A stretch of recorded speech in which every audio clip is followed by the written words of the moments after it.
Vamos, ya está lista nuestra siguiente invitada. Es un gusto contar con María Paz Hervis con nosotros. Ella es decana de la Facultad de Ciencias Sociales y Jurídicas de la Universidad Internacional SEC. Ya está en pantalla. Abogada experta en relaciones internacionales, seguridad internacional y derechos humanos, y también en estudios de género. Vamos a desviarnos hacia una preguntita por ahí, María Paz, diferente de lo que estaba previsto. Ha trabajado como asesora del Comando Conjunto de las Fuerzas Armadas, justo por ahí vamos. Realiza investigaciones en temas relacionados con género, participación política y seguridad internacional. Ha tenido reconocimientos muy destacados, participante del encuentro de académicos y docentes de Derecho y Relaciones Internacionales Juntos Japón, América Latina y el Caribe, invitación del Ministerio de Asuntos Exteriores de Japón, representante del Ecuador en International Visitor Leadership Program, Departamento de Estados Unidos de América, beca de la Flaxo, estudios de género, derechos de la mujer, política exterior y relaciones internacionales. María Paz, usted fue parte de este comité que designó el Consejo Nacional Electoral para, junto con otros 4 miembros, conformaron el Comité Nacional de Debates para la segunda vuelta. Después del debate, hubo muchas críticas al mismo, dicen que el CNE sacó una aprobación de 0, ¿no? O sea, realmente perdió el curso, pero también involucran al comité. La gente no pone la línea entre lo que fue la competencia, obviamente, del CNE, que era el responsable total del tema, y lo que ustedes hicieron. Cuéntanos un poco hasta dónde llegó el alcance de lo que ustedes, qué se les pidió, qué pudieron hacer, qué hubieran querido hacer y no les dejaron. Buenos días, Yolanda. Muchísimas gracias por la invitación y buenos días a quienes nos escuchan. Bueno, primero hay que entender que esta organización de un debate deriva de una disposición normativa, ¿cierto? Existe un reglamento del debate y ahí también en el reglamento están contempladas las competencias del comité.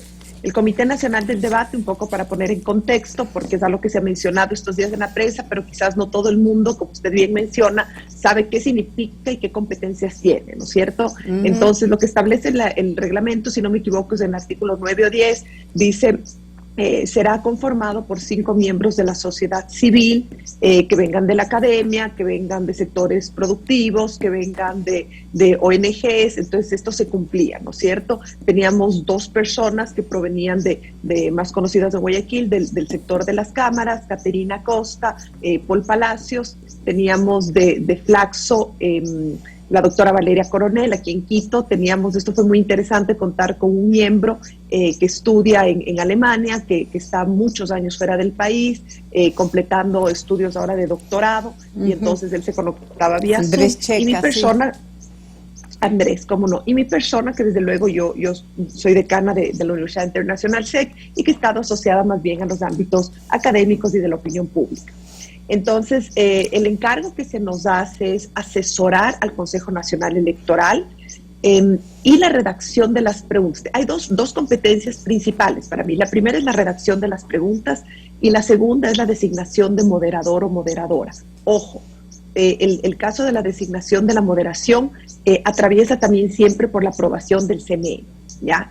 Y en términos de la asesoría, asesoramos sobre... Podemos opinar, pero la opinión, la decisión última siempre la tiene el Consejo Nacional Electoral. Y esto es importante señalar. María Paz, vamos por partes. Usted, nos dio las características de las personas que debían conformar este comité, pero ¿cómo se les escogió? ¿Hubo algún tipo de concurso? No, porque esto es algo que dura pocos días, ¿no? Y esto es una actividad completamente voluntaria, patriótica. En el seno del Consejo Nacional Electoral, esos, no sé si escuchan nombres, eso sí es una muy buena pregunta, no sé, es potestad del Consejo Nacional Electoral, de los miembros, de los consejeros. Entonces, me imagino que ellos se nutren de las relaciones laborales o de la gente que conocen, no tengo idea. O sea, se sientan alrededor y dicen, mira, he oído hablar o conozco o es mi amigo o sé de las... De todas maneras, dentro de estos parámetros que usted dijo, que sean de la academia, el sector productivo, etcétera, buscan las personas, no sé, que tienen algún reconocimiento, me imagino.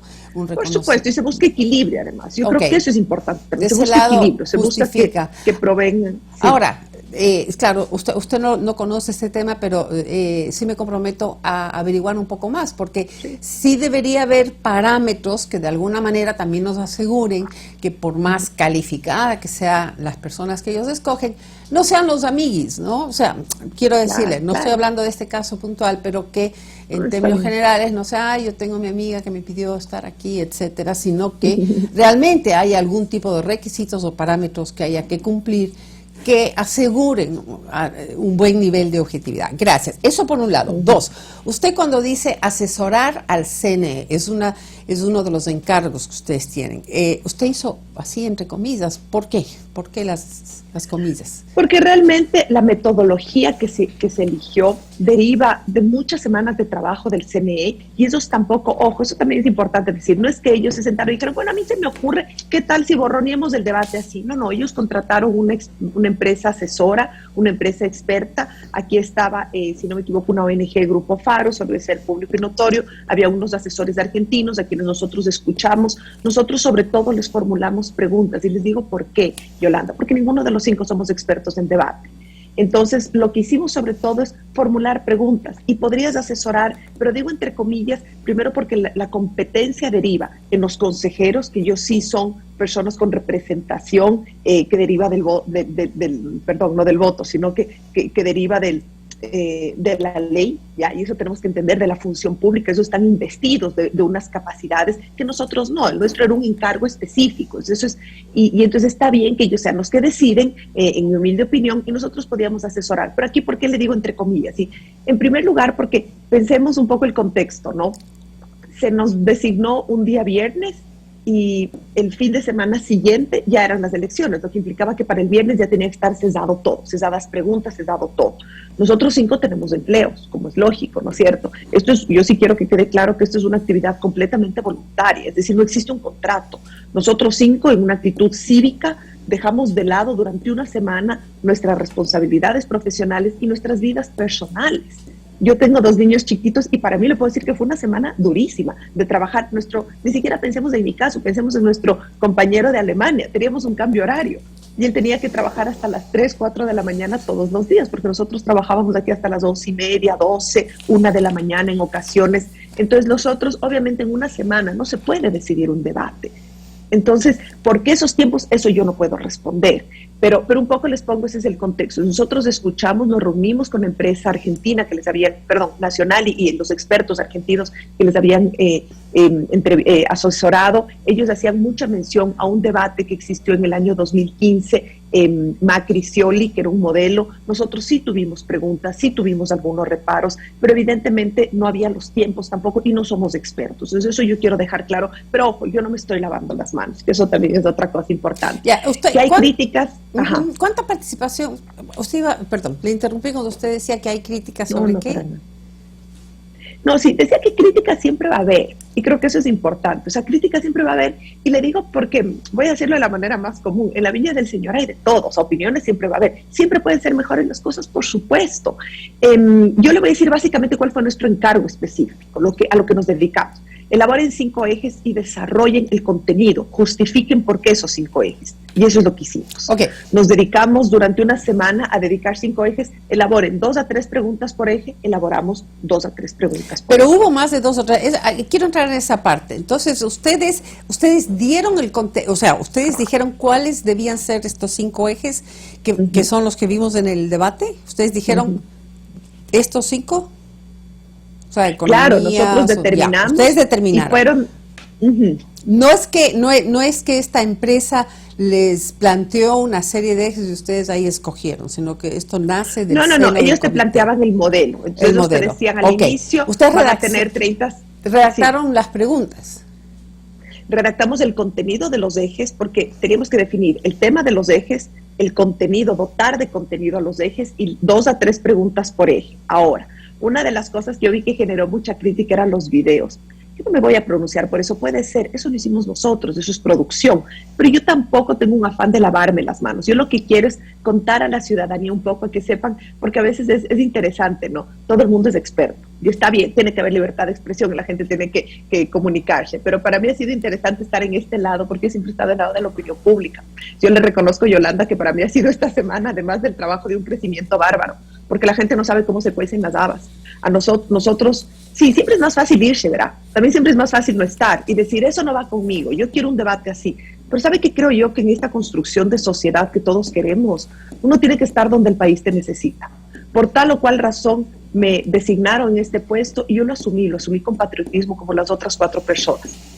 Somos 5 personas con posturas ideológicas bastante encontradas, bastante contrapuestas, porque venimos de lugares distintos. Y las discusiones fueron acaloradas, fueron complejas, definir los ¿Cuánto ejes. tiempo les tomaba cada una de estas reuniones para definir, para hacer la definición de sus contenidos y las preguntas? Le puedo decir que fue una semana casi ni de dormir. Había puntos en que nos entrampábamos en discusiones. ¿Sabe por qué era tan importante definir los ejes? Porque si nosotros hablamos de economía y empleo, por ejemplo, que era el primer, todo es economía y empleo. Es la sociedad, es la vida misma del Ecuador la que está en economía y empleo. Para mí, por ejemplo, mi perspectiva de género era determinante. Caterina aportó con datos duros importantísimos por su conocimiento en las cámaras. Algo que se dijo varias veces, la pandemia tiene rostro de mujer. Las principales, el porcentaje más alto de desempleo es de mujeres en el Ecuador.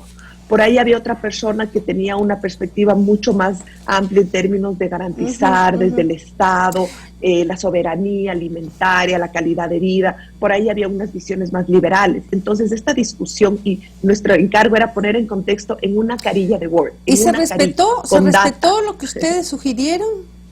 Usted me dice que dieron un aproximado de 3 preguntas, pero en realidad fueron como 6, 7 preguntas por fueron 2, si revisan, fueron 2 a 3 preguntas por eje. Lo que pasa es que hubo 3 segmentos. No sé si es que ahí tal vez sería, porque de esto son lecciones, ¿no? No se ha hecho un debate en 30 y pico, casi 40 años. Tal vez sería importante socializar un poco más, con más tiempo. A nosotros también fueron muy pocos 2 días. Entre todas las cosas que yo preparo en el informe es, ¿por qué nos convocaron tan pocos días antes? ¿Por qué no nos convocaron un mes antes? Igual habría sacrificado fines de semana, pero habría sido un trabajo más estructurado. Habríamos podido promover más reuniones con representantes de la sociedad civil para escuchar. En una semana no alcanzábamos, pero bueno, es lo que había. Entonces, fueron en un primer segmento, tenían los candidatos una presentación, después había 5 ejes y de cada eje habían 2 a 3 preguntas y después al final habían 2 preguntas emotivas que le denominaban, que hacía la moderadora. Ahora bien, también es importante decir que yo también aprendí, una de las cosas que a mí más me llamó la atención, pero insisto que eso era la metodología donde nosotros no era nuestro ámbito de competencia, es que eran 2 a 3 preguntas, pero 1 minuto y medio, pues.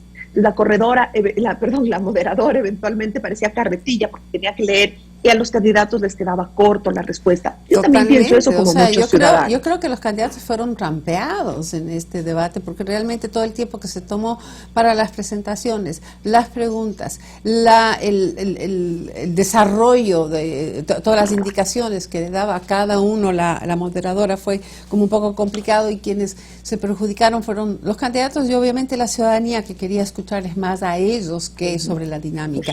Hábleme de la moderadora, ustedes también elegían el moderador o moderadora. ¿Cómo fue ese proceso? Sí. A ver, voy a eso, pero solo permítame cerrar una cosita. Claro que sí. Sí, estoy de acuerdo y mi visión es como ciudadana. A mí me hizo falta más tiempo para que respondan porque había de todo. Había personas que decían, qué malas preguntas. Otra gente dijo, qué bien hechas las preguntas. Pues las preguntas quizás se perdieron un poco en el corto tiempo. Estoy de acuerdo con eso. Ahora, yo también insisto en que esto es un aprendizaje que se hizo debate y que al fin del día los candidatos que quieren responder cosas concretas lo hacen y los que no quieren con todo el tiempo del mundo tampoco lo hacen. Razón, entonces eso es un poco mi visión. Sí. Pero bueno, respecto a la moderadora, esa sí era una competencia nuestra. Nosotros teníamos que enviar una terna, de la terna se elegía. Ahí sí, no voy a negarlo, eventualmente hubo un poco de tensión o de visiones distintas frente a Andrea Bernal. Algunos de nosotros insistíamos, ¿por qué? Por la experiencia de que ya le fue muy bien a Andrea, otros les costó un poco más porque decían ya lo hizo, pero conversaciones de este tipo finalmente llegamos a consensos. Ese fue un objetivo que nos planteamos, a pesar de pensar distinto. llegar a consensos y demostrar que los ecuatorianos, que parece que no podemos ponernos de acuerdo en todo, pues el reto nuestro fue demostrar que sí nos podemos poner de acuerdo. Andrea Bernal, entonces llegaron a un acuerdo. ¿Qué pasó? ¿Qué pasó 2 días antes del debate? Eso, bueno, yo creo que más bien Andrea sería chévere que algún día ella lo comparta, a ella se le llamó un día pero martes, su visión aceptó, de lo que pasó. como lo aceptamos nosotros. Porque ella habló, yo creo, ella responsabilizó o habló directamente al comité, no habló ni siquiera al CNE, sino que el comité no había cumplido con lo... No, el video no dice eso. Yo creo que el video no dice eso, pues el video dice lo contrario. Ella dice las reglas establecidas por el CNE no favorecen a un debate y yo agradezco por los esfuerzos del comité, algo así es lo que ella dice. Okay. Pero más allá de buscar responsabilidades, creo que busquemos lecciones aprendidas. No creo que perjudicó, porque yo creo que Claudia Arteaga lo hizo a la altura y yo reconozco esa actitud patriota de Claudia. No todos, y le puedo decir que hubo un montón de nombres que no aceptaron, se suben a última hora al tren. Y eso es decir, yo siempre digo entre comillas, ya salvó el debate, porque si no, no teníamos, se paraba toda una infraestructura que, ojo, le cuesta muchísimo dinero al país.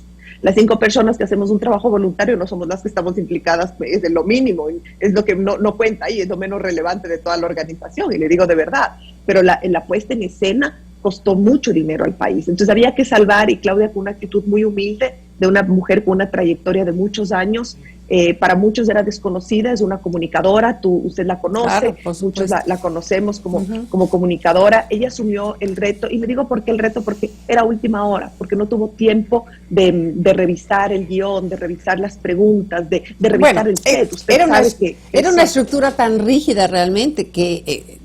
más bien, sí, las capacidades de Claudia fueron también desperdiciadas, porque lo que hizo fue simplemente una lectura, ¿verdad?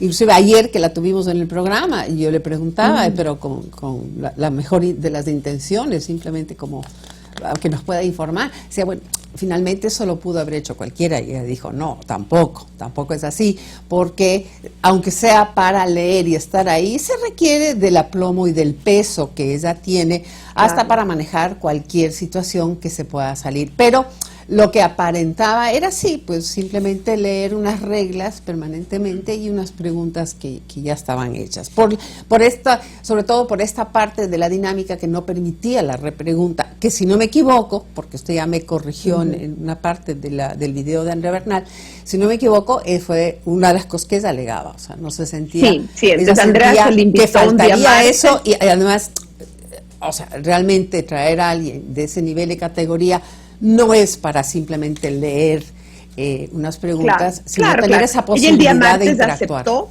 Nosotros estábamos felices de que ella haya aceptado. El día jueves, revisando la metodología, ella nos llamó y dijo, oigan, esta metodología, y le dije, y estuvimos en una reunión, y dijimos, sí, a nosotros también, evidentemente hay cosas que no nos convencen. Y ella dijo, esto a mí me dificulta mi trabajo, yo voy a pensarlo, pero igual nos vemos el sábado en Guayaquil y trabajamos. Pero ella dijo, bueno, sacaremos como sea. Y después del día sábado ella consideró que no. Y ella tiene sus razones muy legítimas, ¿ya? A ver, a mí que sí me habría gustado subirse al tren, subirse a la camioneta. ¿Sabe por qué, Yolanda? Porque es mucho más fácil no estar. Era mucho más fácil, y no crea, muchas veces sentir esa tensión y tener miedo del resultado y decir, saquemos un comunicado y vámonos todos. Claro. ¿Sabe qué siento yo a veces? Que en el Ecuador todo el mundo se va. O sea, se ve el ministro, se ve el otro, se ve el encargado, se va. Yo creo que el gran reto, y esta es una postura personal, y yo le tengo mucho respeto y aprecio a Andrea, ojo, esto es una postura personal, que tal vez me equivoqué también, y el tiempo lo dirá. Yo como María Paz, mi postura es que la manera es que hay que estar. Si las reglas son adversas, son adversas. Si hay mucha tela que cortar y mucha bronca que dar, eso me lo llevo yo para mi conciencia. ¿Qué hice yo? Con compromiso, con convicción, con amor por mi país. Yo trabajé durante una semana en el pedacito diminuto que tenía de competencia, procurando hacer lo mejor posible y convencida que mi presencia ahí podía aportar algo. La opinión pública es compleja, y le digo porque yo soy parte de la opinión pública. No importa, pues yo no estaba para agradar. La suerte es que yo no soy candidata a nada. María Paz, voy a aprovechar, porque nos estamos quedando sin tiempo, pero quiero aprovechar de su trabajo con derechos humanos, con temas relacionados con género, participación política y seguridad. Usted también aquí veía algo con las Fuerzas Armadas, no sé si una asesoría, etcétera. ¿Qué opinión le merece que tengamos por primera vez una comandante de la Policía Nacional mujer, la comandante Tania Varela?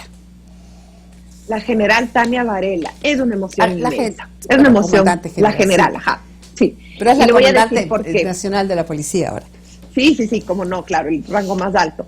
Es maravilloso, pues, es maravilloso y es ganar 50 años, 100 años en una designación. Y le voy a decir por qué. Al margen de las características propias de la general, que de lo que he leído y de lo que entiendo, he visto en prensa, es una señora con una trayectoria impecable, pero el hecho de ser mujer implica el antes y el después, implica el referente, implica romper techos de cristal, implica cambiar. Mi hija chiquita, ella crece en un mundo de hombres y mujeres.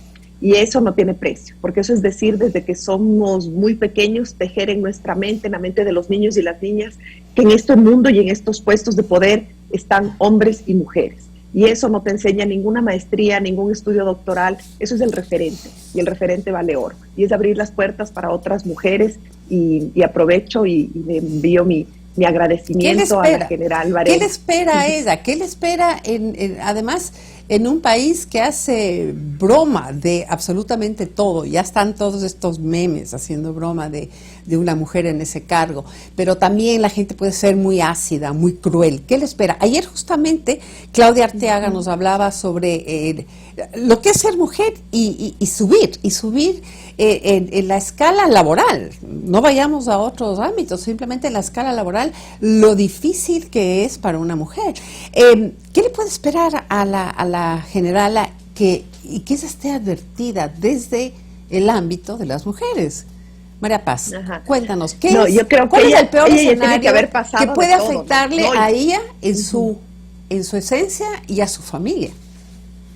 Yo creo que ella ya tiene que haber pasado de todo. Y más bien me encantaría algún día, Yolanda, me atrevo con mucho respeto a sugerirle que hagamos un panel, invite, escuchémosle a ella. Yo creo que ella tiene que ya haber vivido de todo para llegar donde está, en una estructura súper jerarquizada y ciertamente patriarcal, como son las estructuras de la fuerza pública. Ella ya llegó donde está, ella ya tiene que haber pasado de todo para haber llegado al puesto donde está. O sea, creo que tiene que haber sido su manera de emerger y de crecer, tiene que haber sido expuesto a un montón de violencia. Ya lo que usted hacía mención, horrible las redes sociales, ¿no? Pero el problema no son las redes, el problema es la opinión pública y la perversidad y ese machismo que tenemos, ¿no? A Claudia Arteaga se le acusó de todo tipo de cosas injustas a quienes le conocemos, porque yo he tenido la suerte de trabajar con ella en la universidad en algunos proyectos y por eso le conozco y por eso puedo dar fe de su calidad humana, pero además injustas, y me refiero a injustas, insisto con esto, porque es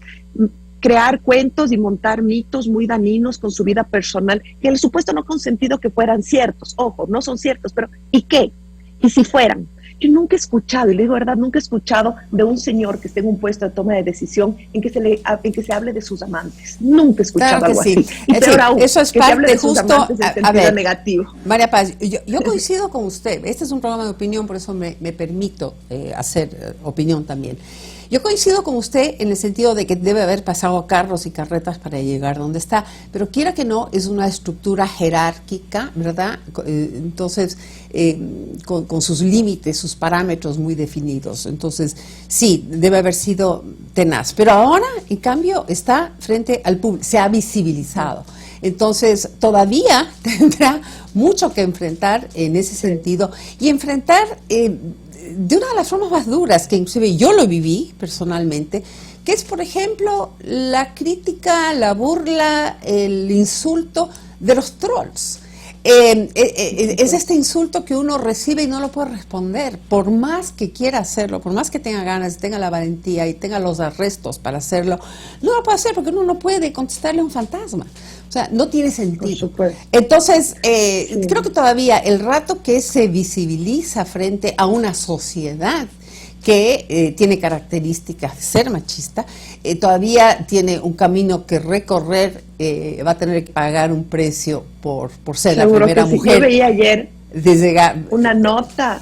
Ajá, ay, perdón, si me permite, solo una cosa, vi una nota que ahorita que usted habla me hace acuerdo, una nota que le hacían muy divertida, muy bonita, muy sentida, le preguntaban sobre su vida privada y ella me mataba de risa porque ella decía, yo no me habría podido casar con un civil, pues. Entonces ella hablaba de su esposo que también está en la institución, etcétera, etcétera. Y siempre vamos a esto, ¿no? Y un poco con sorpresa, le digo, era una nota amable y cariñosa, pero con sorpresa le decían, ¿y usted sí le gusta arreglarse? Y ella decía, sí, claro. O sea, que sí es vanidosa. Y ella decía, pero por supuesto. Entonces viene esta cosa, ¿no? Usted es mujer, es exitosa, llegó a un punto alto y está casada y tiene hijos y en serio le gusta verse bonita, y ella decía con sorpresa, pero claro, y entonces son estas cosas que son invisibles y que si alguien me escucha dice, es que estas feministas están locas, pero ¿por qué? ¿Por qué no? Ya no hablo de la general, la señora Tani, ¿por qué no habría de tener unos rasgos propios de ser mujer? ¿Por qué no le gustaría maquillarse o peinarse? Entonces es súper difícil porque tienes que ir desmontando un montón de cosas. Tiene toda la razón, Yolanda. María Paz, muchísimas gracias. Creo que tú también eres un gran ejemplo para tu hija y para todas las mujeres. Gracias por acompañarnos de esta mañana, por clarificarnos cuál fue el papel del comité y este último análisis de lo que es para una mujer llegar a un cargo tan alto. No se diga en esa estructura como es el de la Policía Nacional, y bueno, no queda más que como mujeres también desearles todo el éxito en su gestión.